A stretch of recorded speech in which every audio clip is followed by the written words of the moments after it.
What's up guys? Today we're gonna take a look at node layers and an example, and we start right now.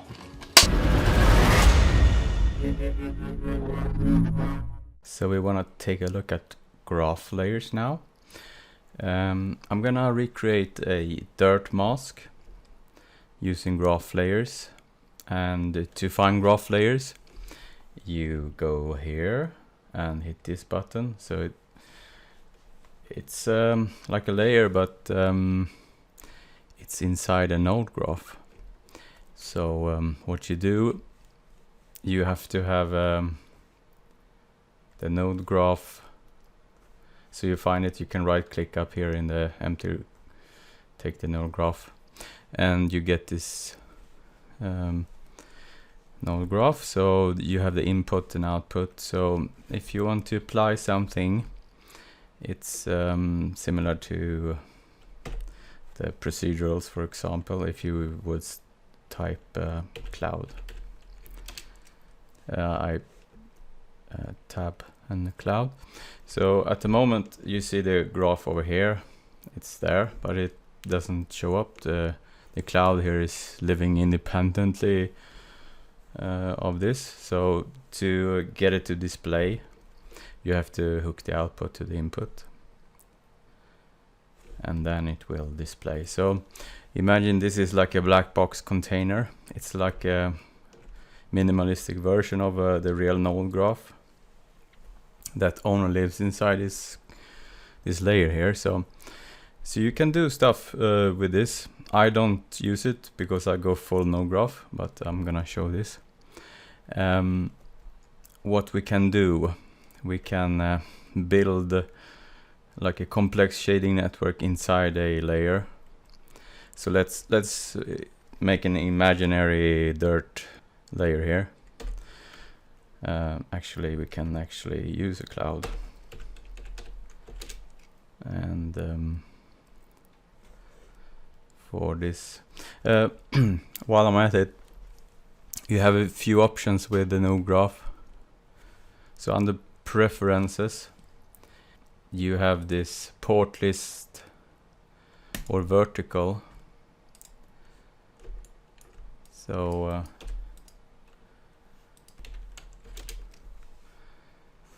in the vertical mode, it's gonna look like this,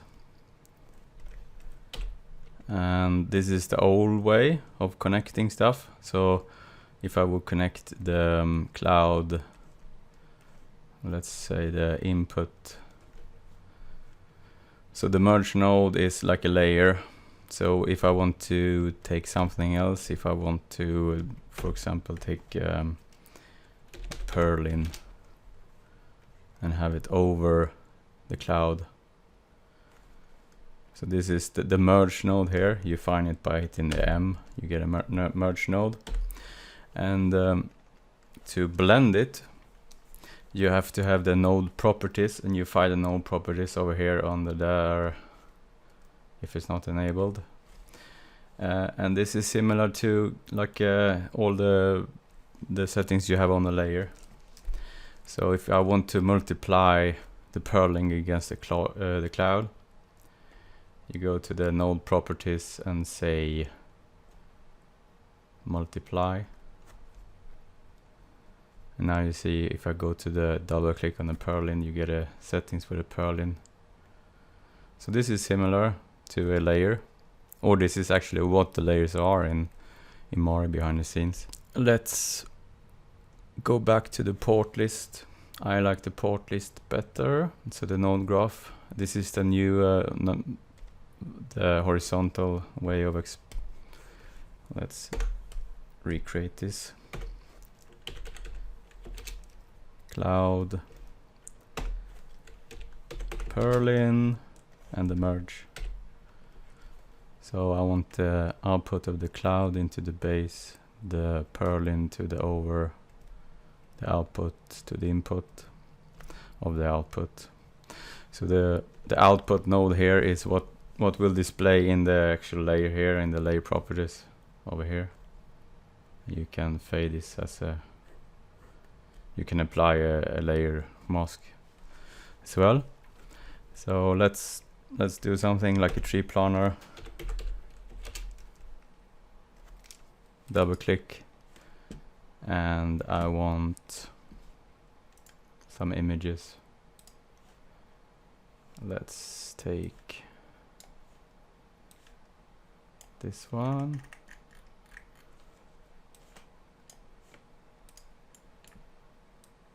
And we maybe want to like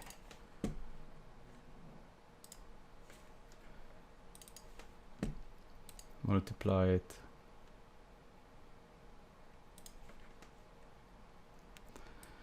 So we want to put the tree planer node into over this now. So you do another merge. You can just go here until it highlights. Then it will pop into the base. Then you can take the output to the over. And we have to set the scale of the tree planer.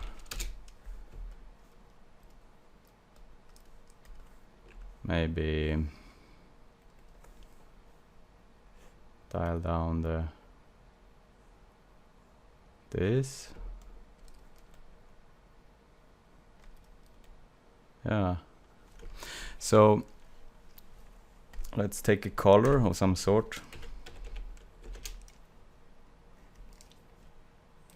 So I hit tab and type color.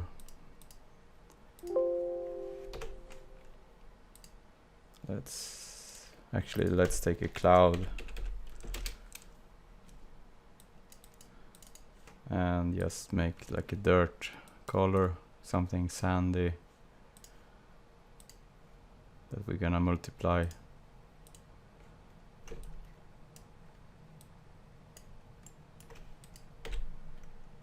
And let's take this over, chuck this in there. Yes, do something. Let's take this as a multiply.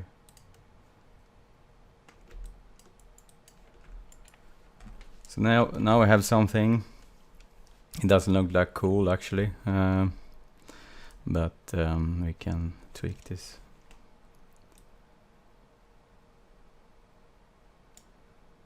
Maybe dial down this a bit. The purlin. Double click. Multiply. Tree planer projection.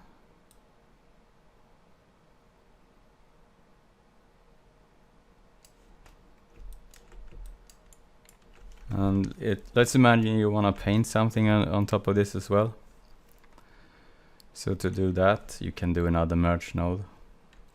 So you select this, hit M. So this is like adding another layer. So to add paintable stuff, if you hit the P button, you get a paint node. So this is where you set the patch size and the bit depth. Let's say it's not a scalar. And you can hook this to the over node.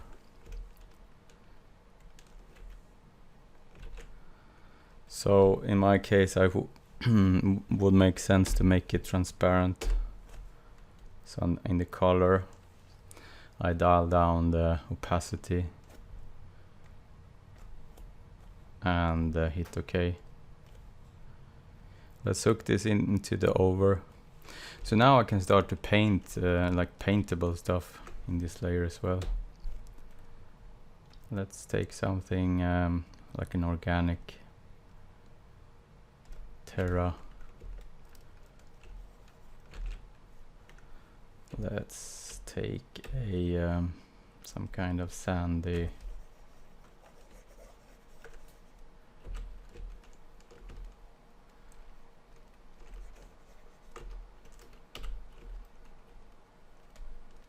So there you go. Now we have a procedural based with a painted node on top. So imagine that we want to swap this color here in the layer. You want to take the, for example, what's inside this dirt group here. So let's disable this.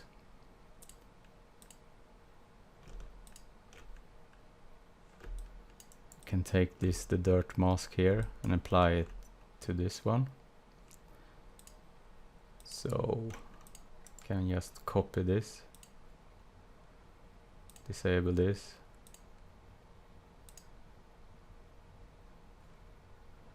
and apply a mask stack on top of this and paint this, paste this into that. So there we see. And we still have the option to, if I now actually do something here on top of that into the mask, try to want to have white.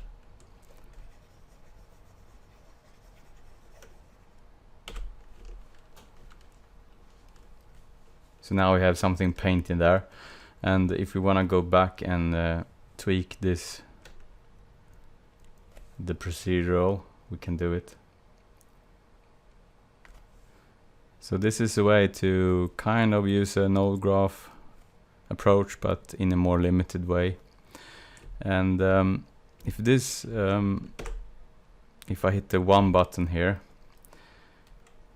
we can choose. So it's similar to Nuke. I forgot to say that. So you can inspect the nodes in the node graph. 1, if you hit 2, you get the next, so you can swap between them. 3, so you can inspect different places. So if this node graph becomes really heavy and you want to flatten it, you have a bake point node. So bake point. So this is gonna make it's what it is, what it says, it's a bake point. So if you would take the output of this and hook it into the input, and so you have a few options on the bake point. Let's do it again. So this is the patch size, what color depth, if it's a scalar or linear data, and so it's an immediate, it's like a way to cache everything upstream of it. So once it's baked, it's gonna be, it's not gonna take this in consideration, so you can do a really heavy network and flatten it and use this. So if I take this, let's see what channel I'm, and we can bake this. So now we're gonna offload everything upstream, and I'll get back when it's baked. And there it's baked. And so if we take a look at this, you see it's green here, and that means that everything is up to date. So it's all fine and dandy. Everything upstream this node is not really taken in consideration now. So if I look at this node, looks like this. This is what feeds into this graph layer. So if I would do something now upstream of this, let's say I would look at this cloud and I would tweak this cloud so it's like a larger cloud. If we look down here now, the bake point goes red, and that indicates that it's something has changed since it was baked. So if I look back here, it's still the same bake, as long as I don't hit the bake button again. It's gonna recache everything. So this is a way of telling that you have made changes upstream. And if you would actually look at this node, the out graph, and hit the D, it disables this node temporarily. And you can see that it changed here. So if I hit D again, it's gonna enable it, and you're gonna see the old behavior. So you can see the base in the like the cloud. That's the change I did. So if you want to have this new behavior trickling down into the output here, you have to recache this. So this is a way to offloading very complex networks, and this is something I use in the full node graph a lot, because then you can do stuff that's really heavy and would bog down everything. Then you just cache a location, and you can like do more stuff beyond that point, and still have the option to go back and do changes. So we have an input, and that's something, if you would use a full node graph, you can actually pipe stuff from the full node graph into this minimized layer stack, and share stuff into this from the full node graph. But I work in the full node graph for everything, so I don't really use this. But for people that wants to start out and maybe think it's daunting with a full node graph, this is the way you can try it out. So next I want to do a proper dirt layer in the node graph, and show you a more production ready example of a dirt layer that's procedural based.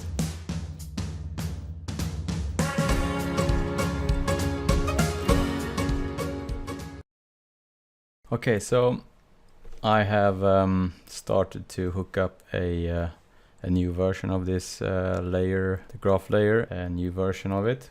So what I'm doing, I'm taking two colors. This is the base colors, and I break them up with a tiled. So let's take a look here. So this is my tiled texture. So I take a tiled, and it just can repeat it X amount times. So I made a tileable texture. So I used these two colors, so I can, if I want to make it, I can just drive the colors here. So one is a darker variant, and it's gonna be the driven by this mask. And then I merge this on top with a multiply. So what is happening here, it's a cloud, and I have another tile that I treat like this. So I use a screen to break up the effect of the noise. So there we go. And then I feed this in as a over in this node, and I multiply it, so I get another additional set of breakup on top of this. So this is like the base of the whole thing.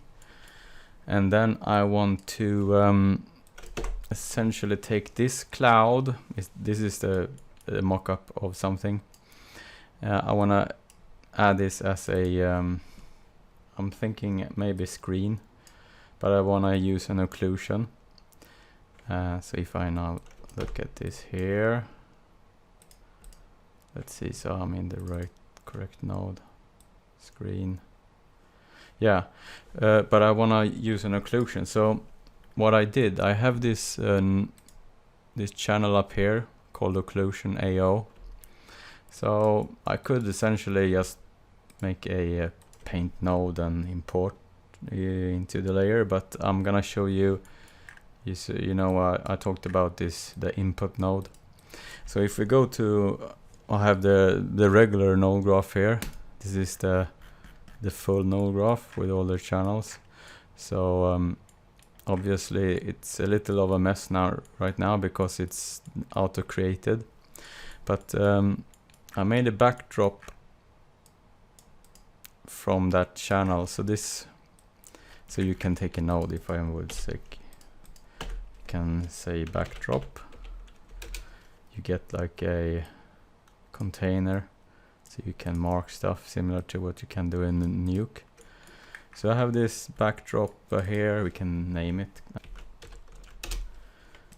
And yeah, I want to use this in my graph layer. So the graph layer in my case is kind of hidden. It's here. So this inside this is where all my nodes lives. So if I take a look at this, and my dog Nala was barking in the background. If I call this node Nala instead, and look in my graph, you see that this input is now called Nala. So this is the input to my graph node. So if I disconnect this, take this node, chuck it down here somewhere, and take this AO, yeah, like that, and we take the output of the AO into the now called Nala. And let's go back into my graph node now.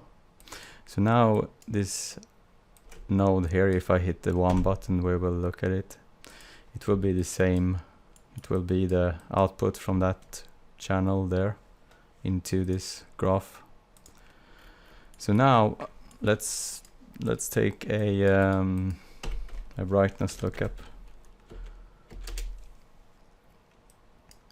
Take the output into the input.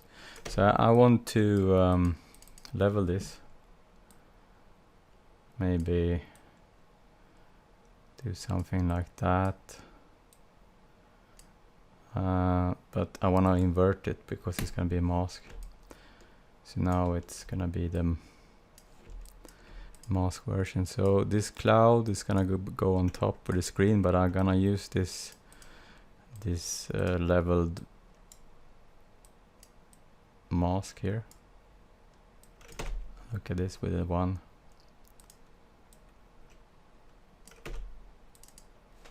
And we have to enable it. There we go. It's like it's collecting sandy something. Can fine tune it. Like it's dust collecting in the crevices. So maybe we want to break this up again, so we can insert the merge node again. Let's take it there. Let's take a tree planar, and I want to take something. This one, it's let's look at the tree planar so we see what we will get. So it's way too small in the scale, so I have to go into the tree planar node and up the scale to see something. And there we have, like, you know, like a brush, like it's been damped. We want to take the output to the over, and let's maybe multiply this.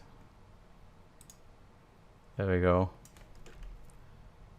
See how that looks.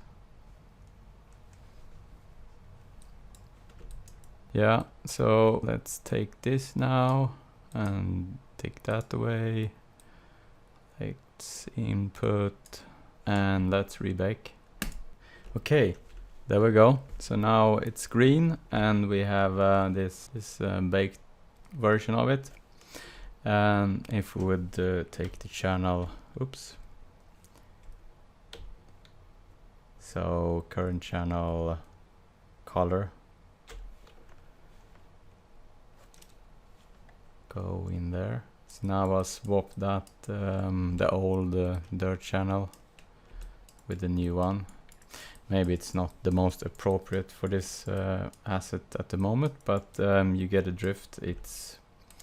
let's go. If I disable this mask now, so I hit shift and click on the mask, you see it's the same as what we saw in here in the node graph. So yeah, that's a way to use the node graph layer.